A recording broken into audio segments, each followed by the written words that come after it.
All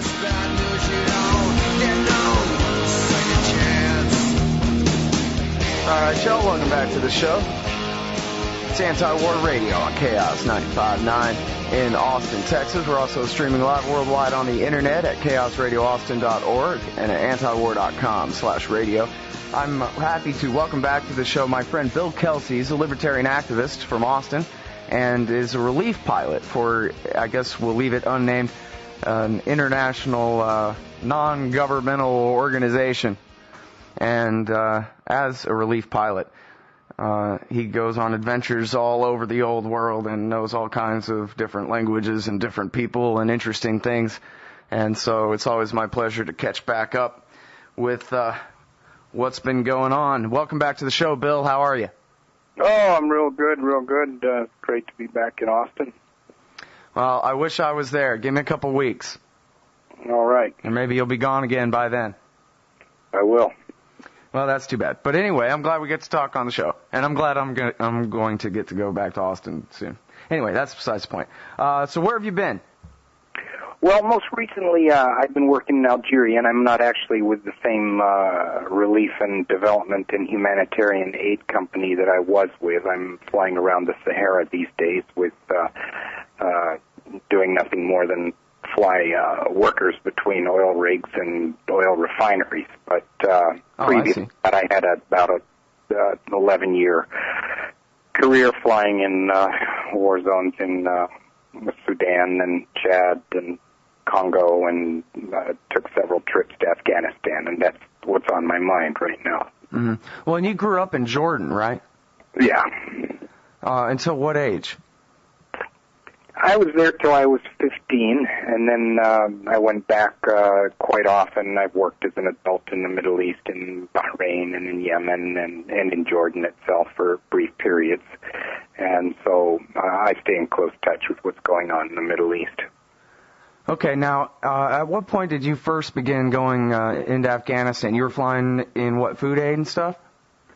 Well, I was with I made 4 trips. I was a chief pilot, and one of my jobs was just to check out my pilots and make sure they were doing the job right, and also just be a substitute. So I had 4 trips that were 4 months. Each one was about a month, and which isn't a very long time at all.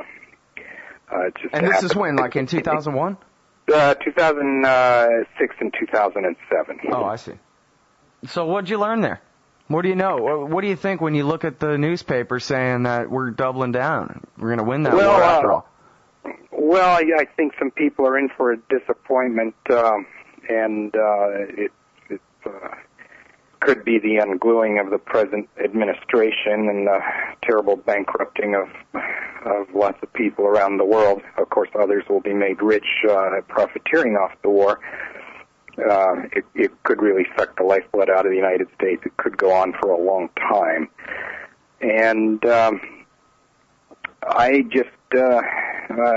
had some encounter with people who were involved with the opium eradication. I was fortunate enough to be studying Farsi and Dari there, and I saw a lot of the lifestyle of the contractors and the aid workers and the people that are going to develop. You know, there's a strong push from many quarters in the United States to send more people over to do development work and aid work. And yeah, you know, we've been so horrified over the years, Bill, by the neocons and their absolute disregard for life in the name of protecting it, but it's kind of at least, you know, helped me to forget how bad humanitarian do-gooders can be.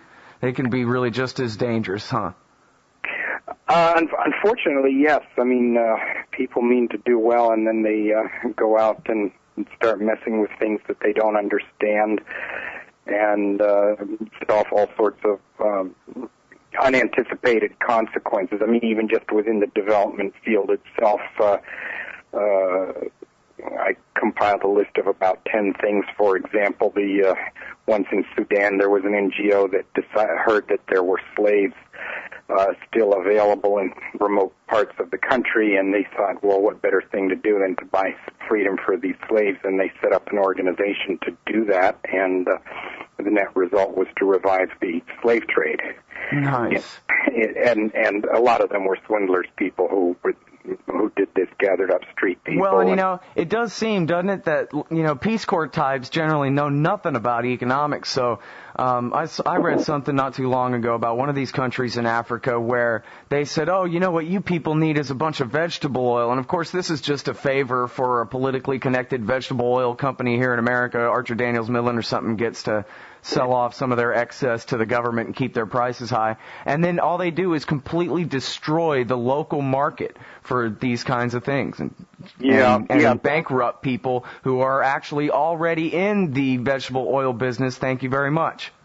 Yeah, and it's a real tough one to figure out all of the ways in which things can come unglued. And I'll get back to Afghanistan, but another typical thing along what you're talking about is if there's famine and you dump a bunch of wheat in a country and it's to be given out free, it puts the local farmers out of business. It's hard to compete with free food. Right, and then the state ends up getting all the aid anyway, not the weakest people that it's supposedly meant for. That's true. A lot of the wheat will be sold by profiteers. Yeah. All right, now, as we get into Afghanistan here, before we get too far into all the wonderful humanitarian goodness, tell me a little bit about the drug war. You say you had a job ferrying around some of the guys who were involved in the Opium eradication project? I'm not even sure what all of the people we were ferrying around were doing. Some of them were honorable people, and some were quite unsavory. And I did live in a crew house with somebody on a subcontract with DynCorp who was setting up their communications. And the first thing I discovered, which confirmed a suspicion, they're very open about it. And this could have changed, but it's something for people to be asking about. To the extent that they were eradicating fields, they were only eradicating certain ones. They would be given assignments to eradicate this field, but not that one. And basically, as much as you hear noise that the opium supports the Taliban, well, it's supporting everybody. It's supporting the national police, national army, and I wouldn't be surprised if 5 or 10 years from now, when people start writing their memoirs, you'll find that secret American units who needed quick cash were also involved, as was the case in Laos during the Vietnam War and also with the Nicaraguan Contras. Yeah, it's sort of the flip side of the vegetable oil thing there. Go around eradicating poppies and you just drive up the value of the fields that you're in business with. Yeah. And but the bigger thing on the opium, I was hearing a review on the radio recently. Somebody wrote a book talking about how important it is to eradicate the opium so that we can stop all the funding for the Taliban. And it's backwards. The opium exists because there's a war. You don't end the war by getting rid of the opium. When the war ends, then we will be in a position to deal with opium. But when there's combat going on, when people think they're unstable, the nice thing about opium is that it's a low-maintenance crop. It's low maintenance and quick cash, and except for the time of the harvest when you're actually taking the sap out of the poppy, you can leave it all year, and it doesn't need a lot of fertilizer, doesn't need irrigation, doesn't need pruning, and so on and so forth. So when a lot of the men are away fighting for one side or another, or in hiding or mobile, you can plant your field and leave it and come back. Mm-hmm. Later on. There was news recently about a UN plan they're going to seal the border, they said. They're going to stop any exporting, and that way, a little bit of understanding of supply and demand here, apparently. Their plan is to destroy the value of the opium by flooding the Afghan market with it, and then that way it'll drive everybody out of the opium market and into the wheat market. Yeah, these things, I think it would be like trying to tie a string around Jell-O to do something like that. No, I mean, you can destroy one field or stop one one route here, but close one door, the good Lord will open another door, and if they close the route into Pakistan, it'll probably be a route into Kyrgyzstan or Turkmenistan or Uzbekistan. There'll be a way. Money speaks all languages, and there's a lot of money involved with opium. So the thing is, it's always associated with, this is a Taliban fundraising. Well, people are growing it. This is you shake them down. So sure, the Taliban will tax it and give protection money, but so will the Afghan police, so will Afghan army units, and probably so will anybody from the UN or DynCorp who's charged with eradicating it. And the guy who was talking to me about the opium, it was interesting because he had made peace with his own cynicism. He said they're not eradicating the opium, and that we're protecting it for certain people. There's a war going on. I get paid lots of money, and I don't expect that the people I'm with are going to win this, but by then I will be gone with all my money. And that was, and I agreed with his analysis, though I had a little problem with his ethics. Isn't it great when the truth just comes out in honest language like that? It's rare. It's few and far between. My favorite is, and I've seen this one a few times, is young American soldiers home from Iraq explaining to reporters, you see, we call them Hajis. That way, it's sort of like we can pretend they're not really human, so it's okay to kill them. Mm-hmm. Well, you do need another word to call people that you want to kill. Yeah, but anyway, I just like it when people come right out and say, like, hey, look, obviously this whole thing's a disaster, but I'm cashing my taxpayer-funded check, my opium money check, and I'll be gone before the whole thing collapses. Right. The other thing that gets my hackles up when we discuss the opium is that, heroin's a bad drug. Let's list all of the reasons why it's bad. So we can start up our little list of you get addicted to it, it causes a lot of corruption, and lots of people get killed in the long run, and it messes up society. Okay. Well, it's terrible. It's like inflation in the currency. It completely destroys the body. Yeah, it's nasty. So now let's talk about the weapons trade and the munitions trade. I'm sorry, a country that, or a nation, a government that's involved in, is the biggest arms dealer around the world selling weapons, and let's list a little bit of there. People are addicted to war. People spend lots of money on war. War kills a lot of people and messes things up. So I'm a little more concerned about the arms trade internationally than the opium, which at least has the benefit of killing the pain of a lot of disturbed people. Right, and that's the whole thing, too, is you can make a lot of different products out of poppies besides heroin. This is true, yeah. I mean, Afghanistan could be the medicine cabinet of the world there and have a prosperous, above-board, open market in opium, but... I've been unsuccessful. I've tried trying to get an answer to one question, though, is I don't know how much of the international opium goes to licensed pharmaceuticals for regular medicine, and I don't know how much goes to street addicts. But and from that, I don't know. I mean, if you were a drug factory in India, if you were the owner of one in India, and you were cranking out the medicine, and you had to buy licensed opium from either Turkey or France, which are the two countries that are allowed to grow opium legally. Let's say those have a price on them, but then a pickup truck shows up in your parking lot with a nice load of opium at a much cheaper price that is not licensed. Mm-hmm. You would have an incentive to buy that. Now, I don't know what percentage. Just think of all the different alternative pain medicines that have been come up with that are threatened by too much opium on the market as well. Possibly. I mean, these are all questions for people better connected than myself to be asking, or people whose field it is to look into it.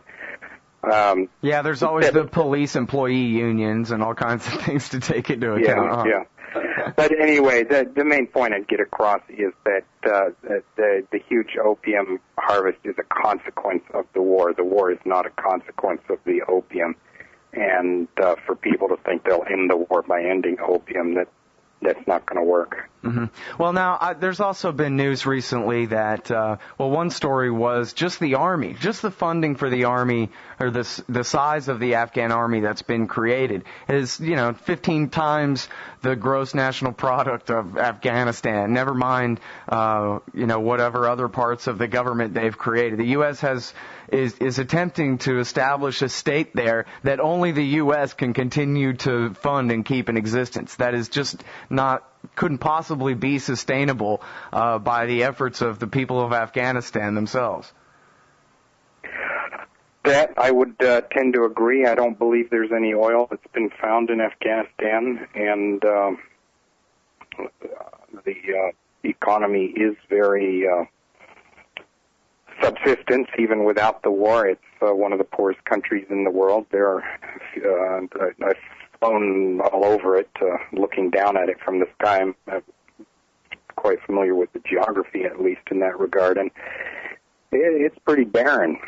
And there are a few pockets, there are oases here and there, and just different pockets where you have a little bit of water and people are growing orchards for almonds and pistachios and some fruits, raisins, and so on. But it's not it's not a well-developed industry, and I regret that fighting seems to be the most, and war profiteering is the mainstay of the economy now.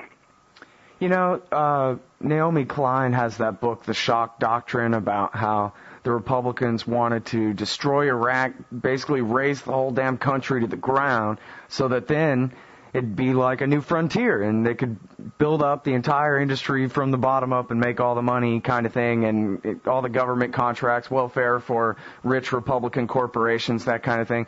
It sort of seems like Afghanistan is the place where all the dreams can come true for State Department flunkies and social engineers and do-gooders of more liberal descriptions. They get to have their own little nation-building from the ground up project here. Well, there are. I mean, it appeals to a lot of psyches. I mean, I left a piece of my own heart there, and I'd like to go back, and I'm certainly engaged in Afghanistan, and it's inspired in me a desire to stay in touch. Even here, I keep studying the language. It's Naomi Klein specifically, I don't know, but my response would be to any grand plans is that old expression, when you're up to your butt in alligators, it's hard to remember your original intention was to drain the swamp. So whatever schemes the neocons have right now, or had in the beginning for Afghanistan, or whatever the original idea was to go in after the Taliban to root out Al-Qaeda, it's fought for different reasons now. I mean, there are people fighting against the Americans who had nothing to do with the Taliban, but this is their isolated valley, and all of a sudden some foreigners are there, and what do the young men of the village do who have guns? They're foreigners, let's go shoot them. They're foreigners with guns in our valley, let's shoot them. That has nothing to do with the dynamic between Taliban and the U.S., but now it's become more and more a certain part of the population, mainly the Pashtun population, are defending their turf against foreign invaders. Yeah, I saw a clip the other night. I think it was from 60 Minutes or something, but somebody else was showing the clip. I forget. But anyway, anybody could Google around and find it probably. And it was about the drone strikes and about the guys sitting in these metal trailers in Nevada playing Nintendo like a George Carlin routine. And they push a button and kill these people. And they show it, too. They showed quite a few clips of people being blown apart with these high explosives falling from the sky. And the qualification, for the go-ahead was, well, there's a man, and he's got a gun in his hand. Mm-hmm. And so, go ahead and fire, and like whatever. The guy pulling the trigger, it's perfectly okay for him to murder whichever guy he's looking at from his little air droid there, because the guy, like the Milgram experiment, is standing behind him and has more medals and says, do it, pull the trigger, kill this guy. And yet they have no idea who they're even killing. You can tell in the clip. They have no idea who they're killing. They're like, oh, look, a tribesman with a rifle somewhere, in the borderland of Afghanistan and Pakistan. He must be a bad guy. Take his life. Blam. Simple as that. Right. I mean, I suspect they do use some of this in combat. It's instructive how far we've gone. There was a time when soldiers had to face soldiers on the battlefield, and then in order to save lives of our own soldiers, particularly the latter half of the Vietnam War, then instead of actually fighting to capture a village and losing soldiers' lives, he would bomb that village from the air, saving our own soldiers' lives, but killing a lot more civilians in the process. And now it's evolved further where they don't want to risk the lives of pilots, and so we use drones. And I had a drone come up and check me out in the air. It was rather spooky to see this thing really flying by with no pilot in it. But yeah, and now there's a backlash against that. There is one woman who, Sarah Chase, who is very well informed on Afghanistan, has had more years there than I've had months there, speaks Pashto very well, and knows very much about the politics of the country. I'm familiar with her. She's the former NPR reporter, right? Yeah, and I disagree with her, but I have to respect the quality of her of what she did in Afghanistan. She really wants to be one of the people who fix it in a grand way. She has the ear of President Obama, and she talks to Karzai and works with Karzai's brother. So she's a big player on the scene. Now she is urging, because of her angst about the drones that you mentioned, she would like more soldiers to come in, because she agrees that these drones are causing a lot of damage. Well, hey, that's both sides of the argument. What do you want? So she would like soldiers to come in so they can be more discreet and prevent us from having to use so many drones and having misunderstandings with, even long-range artillery or airstrikes. But, now, I'm sorry for interrupting. Go ahead. No, I'm just saying that there will be a push now for more and more humanitarian, because there are a lot of people involved in sincerely intending to do good things for Afghanistan, and people who are not evil are lending their names, even people who might have demonstrated against the Iraq War, people who might have been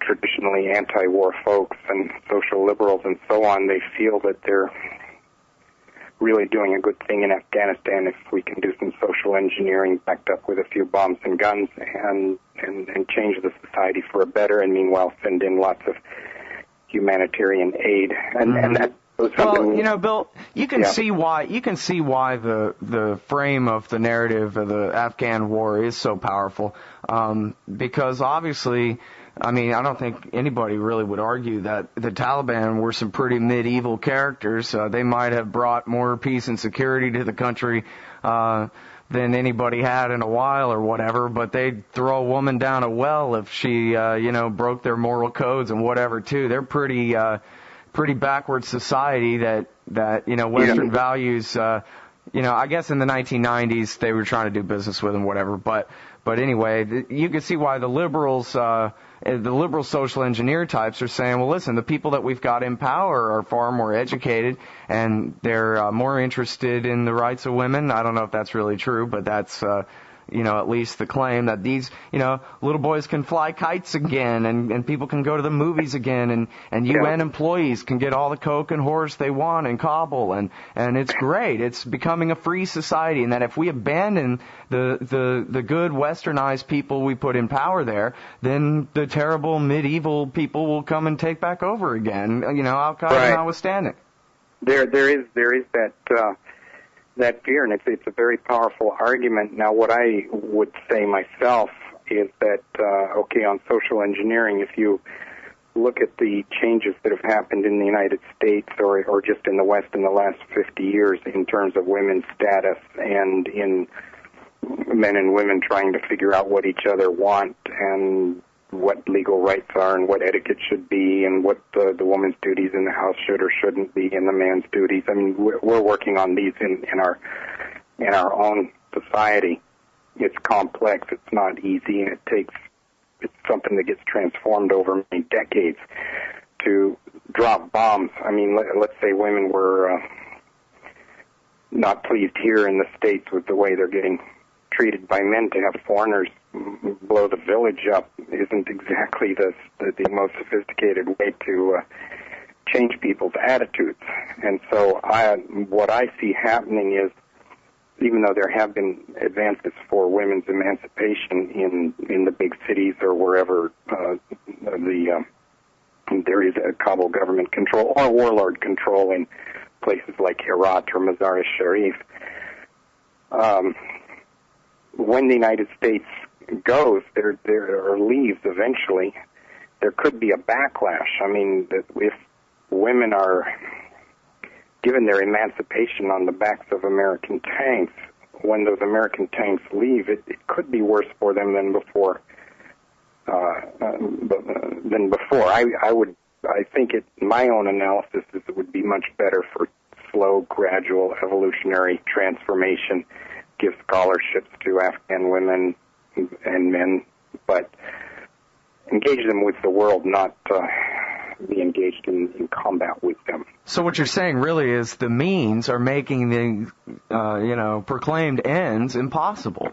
You can't bring people freedom by killing them. Now, here's the thing, though. Isn't that just all smokescreen? And don't the people running this occupation understand the country at least as well as you and know good and well that they're never going to make this land the size of Texas into some, wonderful, the new Nevada on Earth or something under American control? You take it from the Indians who used to own it. They've got to know that isn't going to work, that the best they can do is have a low-level perpetual war against those people as long as the Americans are still willing to, or I guess as long as the Chinese are still willing to loan us money to keep our troops there. There's a variety of motivations. Like I say, there's a huge number of people that are there just as war profiteers, and including some of the people that are involved in development, and some of the people involved in development work, I believe, are very sincere. Where you have a problem with any development that comes from the U.S. government, there's a whole range of problems. One is that unfortunately, they're very overpaid. I mean, if people are really, really dedicated to changing Afghanistan, they need to be willing to go there on salaries that are a fraction of what they're getting now. I mean, the salaries are just humongous. I mean, $100 a day for consultants who go in and stay there for a few months and then leave, and then somebody else gets to come in and make their small fortune. And they write a few reports and spreadsheets and email them to each other and come up with some design, spend some money, hire a subcontractor, hire another consultant to give advice to another subcontractor, and this money just floats around, and very little of it actually gets to the Afghan people. All these contractors, they need to live in, the ones that are affiliated with the U.S. idea of economic development, they live in huge compounds, big walls, barbed wire. Okay, they have to be protected from whatever's going on outside. And then they have to, they need to have satellite TV. They need to live in a house where each room has each bedroom has a bathroom, a complete bathroom.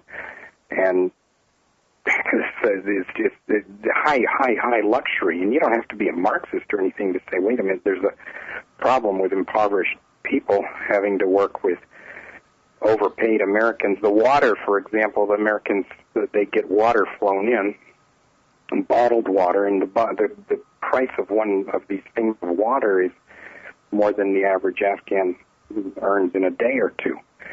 And that's how it so just from starting with drinking water, the Americans are disconnected from they're not even involved in getting water the way Afghans get it, and then having to either drink it with whatever's in the water or try to filter it and boil it themselves.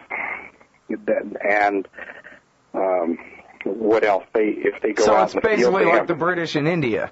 This is simply a colonial exercise, and the veneer of Sarah Chase and all the do-gooders is looking pretty thin at this point.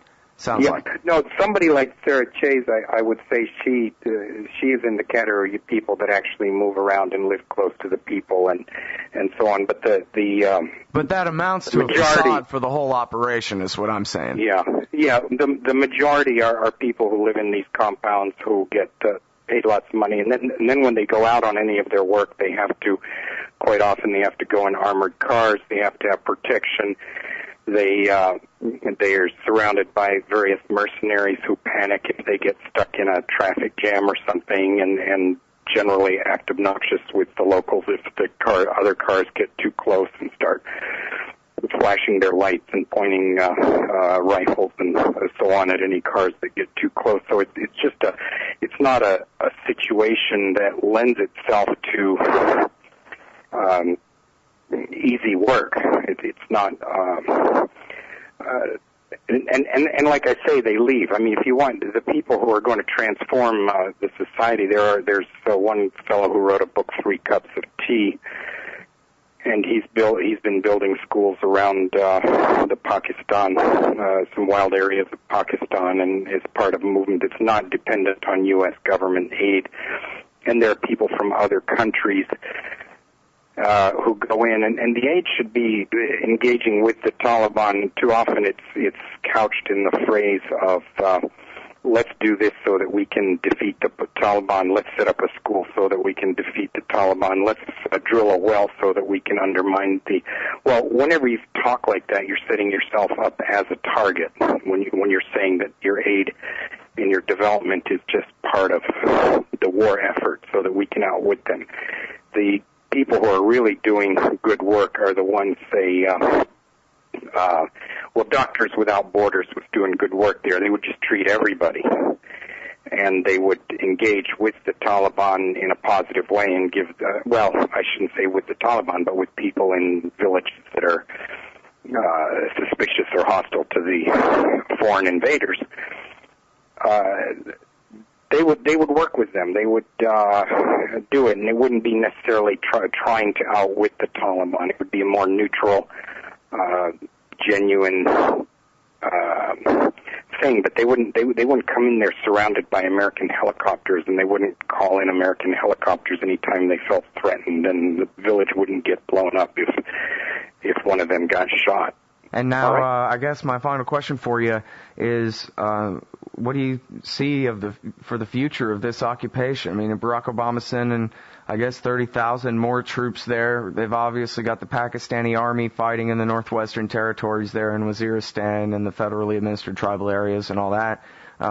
3 million refugees, last I heard, inside Pakistan. Seems like they're escalating this whole thing. Is it... I don't know, is it just a war against the Pashtuns, and then can you win one of those? What the hell is going on here, do you think? What's going to happen? Well, my prediction as to what's going to happen is at a certain point, I cannot predict when this point will happen, but at a certain point the United States will make a deal with the Taliban. It'll probably be after Osama has proven dead. They will make a deal with the Taliban that will allow the United States and the other allies to extract themselves from Afghanistan. The Taliban, such as it is, will be in control of most of the Pashto-speaking areas. They'll get some representatives in the National Assembly. Hopefully they'll allow the allies and the Americans to withdraw without getting shot at in the process, and that'll be how it ends. I don't think the Taliban will be able to take over the rest of the country because there are other warlords and other fighting forces and people who are culturally indisposed to the Taliban. You know, when the Taliban were in control, they were never in control of the entire country. And so that is unlikely to happen. I'm very engaged in this education of women and so on. I mean, it is an important concern of me. I actually became very good friends with an Afghan woman while I was there, and I was studying Dari and Persian with her and working on the poetry of Jalaluddin Rumi in the original. So I thought I was very privileged to be able to do that with an Afghan woman. And they're doing their best. Oh, and this Afghan woman, on New Year's Eve, she came over to her sister and brother to our house and began asking me questions about Nathaniel Branden and Ayn Rand. She was a high school graduate. She's a Hazara woman who had been a refugee in Iran her family had been refugees in Iran during the Russian occupation. And she'd finished high school in Iran, and I could have been knocked over with a feather when she started asking me these questions. And Eric Fromm, it turns out they've read some of our advanced literature, and our textbooks are translated into Farsi. Did you say Eric Fromm, Escape from Freedom, that guy? To be or to have or something like that. And I don't know a whole lot about him myself, and I hope I didn't butcher Nathaniel Branden or Ayn Rand. They had already read much more on Nathaniel Branden than I had, but in Farsi, and now they were reading him in English.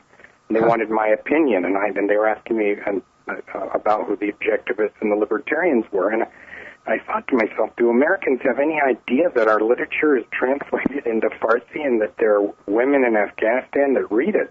Well, I'm not much of a Randian, but, close enough anyway. I don't really know much about Nathaniel Branden or any of that stuff. The point is... This is my whole thing, though, is if you agree with the neocons that you want to help spread the post-Enlightenment way of looking at the world to the rest of the world, that's how you do it. You send them copies of post-Enlightenment literature, dude. You sell it to them. If it's the right thing, they ought to want to buy it, right?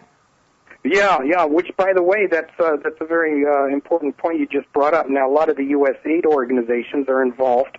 There are subcontractors and NGOs that are involved in educating Afghan women.